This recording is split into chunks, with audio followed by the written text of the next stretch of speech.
सोचिए मई की जलती तपती दोपहर है और रावलपिंडी की सड़कें धूल से भरी हुई हैं। अजान की गूंज के बीच एक पुराना नीला पानी का टैंकर हांफता हुआ खांसता हुआ आगे बढ़ रहा है और उसे चला रहा है अब्दुल, एक बिल्कुल मामूली सा दिखने वाला ड्राइवर जिसके चेहरे पर मेहनत की लकीरें साफ दिखती हैं। पर कहते हैं ना, जो दिखता है वो हमेशा सच नहीं होता। और हजारों किलोमीटर दूर दिल्ली के एक ठंडे एयर कंडीशन्ड कमरे से आए ये शब्द उस धूल भरे सड़क के सीन के पीछे छिपे असली खतरनाक मकसद को सामने रख देते हैं। ये किसी आम ड्राइवर की कहानी बिल्कुल नहीं है। ये एक ऐसे मिशन की कहानी है जहां एक भी चूक का मतलब सिर्फ और सिर्फ मौत है। तो ये अब्दुल असल में अब्दुल है ही नहीं, इसका असली नाम है कबीर। और ये भारत की खुफिया agency research and analysis wing यानी रॉ का सबसे काबिल, सबसे खामोश एजेंट है। एक ऐसा एजेंट जिसका कोई रिकॉर्ड नहीं, कोई पहचान नहीं, और उसका मिशन एक ऐसे भूत का शिकार करना जो रावलपिंडी के सबसे सुरक्षित किले में छिपा बैठा है। तो मुकाबला इन दोनों के बीच है। एक तरफ है कबीर, एक अदृश्य शिकारी, और दूसरी तरफ उसका शिकार जलालुद्दीन, लश्कर का वो कमांडर जिसे भूत कहा जाता था। एक ऐसा शैतान जिसके हाथों पर भारत के 3 बड़े हमलों में मारे गए सैकड़ों बेगुनाहों का खून था। रॉ का ऑर्डर बिल्कुल साफ था, जलालुद्दीन को खत्म करो, लेकिन ऐसे कि किसी को कानो कान खबर ना हो। देखिए, मिशन की सबसे बड़ी चुनौती क्या थी। जलालुद्दीन छिपा था कैंप 4 में। ये पाकिस्तानी सेना का हेडक्वार्टर है। कोई ऐसी वैसी जगह नहीं, बल्कि शहर के बीचों बीच एक ऐसा किला जहां परिंदा भी पर नहीं मार सकता। अब सीधी कार्रवाई, मतलब मिसाइल हमला या कमांडो ऑपरेशन, ये तो सीधे सीधे जंग का ऐलान करने जैसा था।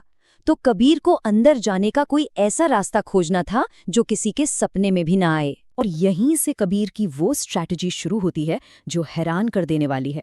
एक ऐसी स्ट्रैटेजी जो ब्रूट फोर्स पर नहीं, बल्कि धीरज और दिमाग पर टिकी थी। उसने किले में घुसने के लिए एक ऐसा रास्ता चुना जिस पर कोई कभी शक ही नहीं कर सकता था। उसका प्लान 4 हिस्सों में था।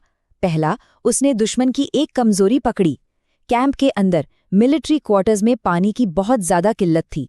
दूसरा, उसने ब्रिगेडियर तारिक के घर पानी पहुंचाने वाला बनकर खुद को उस जगह की रोजमर्रा की जिंदगी का एक हिस्सा बना लिया। तीसरा और सबसे मुश्किल, उसने 1.5 महीने तक हर दिन हर पल गार्ड्स के आने जाने का समय, कैमरों के एंगल, मतलब हर छोटी से छोटी चीज पर नजर रखी। और चौथा, वो बस एक सही मौके का इंतजार कर रहा था। और वो मौका आ ही गया। एक सुबह जब ब्रिगेडियर तारिक को एक बहुत जरूरी मीटिंग के लिए जाना था, तो उसकी मिलिट्री जीप ने स्टार्ट होने से ही मना कर दिया। ब्रिगेडियर का पारा चढ़ा हुआ था और उसका ड्राइवर बेचारा डर के मारे कांप रहा था। तभी कबीर, यानी हमारा अब्दुल, आगे आया। उसने बड़े अदब से कहा, साहब, मैं फैजलाबाद में मैकेनिक था।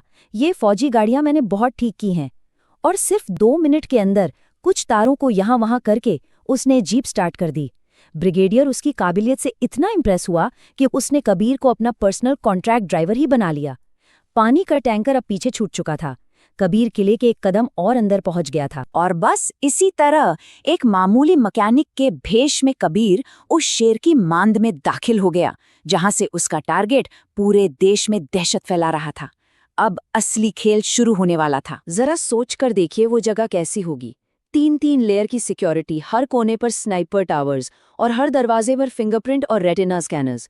मतलब एक ऐसी जगह जहां एक छोटी सी भी गलती का मतलब था पकड़े जाना और एक गुमनाम मौत। कैंप के अंदर कबीर की स्ट्रैटेजी और भी हैरान करने वाली थी।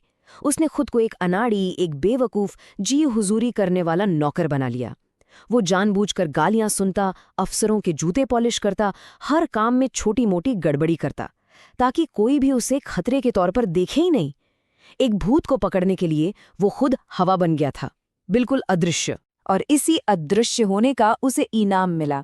एक दोपहर जब वो अफसरों की गाड़ी साफ कर रहा था, उसने 2 गार्ड्स को आपस में शिकायत करते हुए सुना।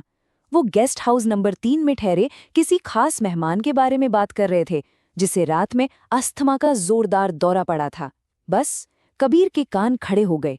गेस्ट हाउस नंबर 3, एक खास मेहमान और अस्थमा, उसे अपना टारगेट और उसकी कमजोरी दोनों एक साथ मिल गए थे। अब सवाल ये था कि उसे मारना कैसे है ताकि मौत बिल्कुल नेचुरल लगे।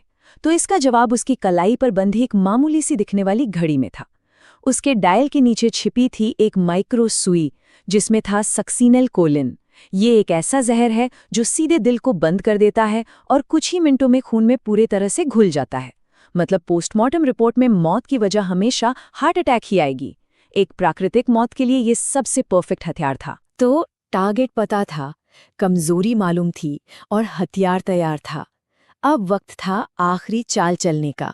मिशन का सबसे मुश्किल और सबसे खतरनाक हिस्सा अब शुरू होने वाला था। कबीर ने एक के बाद एक अपने सारे पत्ते खेले। रात के अंधेरे में उसने गेस्ट हाउस नंबर 3 की मेन वाटर पाइपलाइन ब्लॉक कर दी। सुबह जब पानी नहीं आया और शिकायत हुई तो कैंप के प्लम्बर उस्मान को बुलाया गया। कबीर ने रास्ते में ही उस्मान को क्लोरोफॉर्म सुंघाकर बेहोश किया, उसकी वर्दी और औजारों का बक्सा लिया और खुद प्लम्बर बनकर गेस्ट हाउस पहुंच गया। जलालुद्दीन गुस्से में बड़बड़ाता हुआ बाथरूम में आया, ये देखने के लिए कि प्लम्बर को इतनी देर क्यों लग रही है। जैसे ही वो अंदर आया, कबीर ने एक झटके में दरवाजा बंद करके अंदर से लॉक कर दिया। एक पल के लिए पूरा सन्नाटा छा गया। जलालुद्दीन की आंखों में पहले हैरानी, फिर शक और फिर खौफ उभर आया। वो समझ गया था, ये कोई मामूली प्लम्बर नहीं है। वहां कोई गोली नहीं चल सकती थी, कोई शोर नहीं हो सकता था। ये मौत की एक खामोश लड़ाई थी। हाँ, जलालुद्दीन का डील डॉल कबीर से दुगना था, लेकिन कबीर एक ट्रेंड किलर था। एक तेज कराटे चॉप और तौलिए का फंदा। कुछ ही सेकंड्स में वो राक्षस कबीर के काबू में था। जमीन पे घुटते हुए जलालुद्दीन की आंखों में देखते हुए कबीर ने अपनी घड़ी से वो छोटी सी सुई निकाली और उसकी गर्दन में छुबो दी और फिर उसके कान में फुसफुसाया, ये उन बेगुनाहों के लिए है जिन्हें तूने मारा था। कुछ ही पलों में जलालुद्दीन का शरीर शांत पड़ गया। भारत का दुश्मन मारा जा चुका था। मिशन का एक हिस्सा पूरा हो चुका था, लेकिन असली चुनौती तो अब थी इसी किले से बिना कोई सुराग छोड़े बाहर निकलना। अगर वो पकड़ा जाता तो ये भारत के लिए एक बहुत बड़ी इंटरनेशनल बेइज्जती होती। कबीर ने एक प्रोफेशनल की तरह काम किया। उसने जलालुद्दीन की लाश के पास उसका इनहेलर फेंक दिया ताकि सबको लगे कि मौत अस्थमा के अटैक से हुई है। अपनी उंगलियों के हर निशान को साफ किया, फिर घबराए हुए प्लम्बर की एक्टिंग करते हुए गार्ड्स को बताया कि अंदर साहब की तबीयत ठीक नहीं लग रही और वहां से निकल गया। उसने चुपचाप वापस अब्दुल के कपड़े पहने और अपने पानी के टैंकर की तरफ चल दिया। जैसे ही उसका पानी का टैंकर कैंप के मेन गेट से बाहर निकला, उसने अपने रियर व्यू मिरर में देखा। कैंप 4 के अंदर भगदड़ मच चुकी थी और सायरन की आवाजें गूंज रही थीं। लाश मिल चुकी थी, लेकिन कातिल, रावलपिंडी का वो नया भूत, अब तक भीड़ में गायब हो चुका था। मिशन कामयाब रहा। ये एक ऐसी जीत थी जिसका जश्न कभी नहीं मनाया जाना था। एक ऐसा ऑपरेशन जिसके बारे में दुनिया को कभी पता नहीं चलना था। अगले दिन पाकिस्तान के अखबारों के किसी कोने में एक छोटी सी खबर छपी, एक अज्ञात व्यक्ति की दिल का दौरा पड़ने से मौत।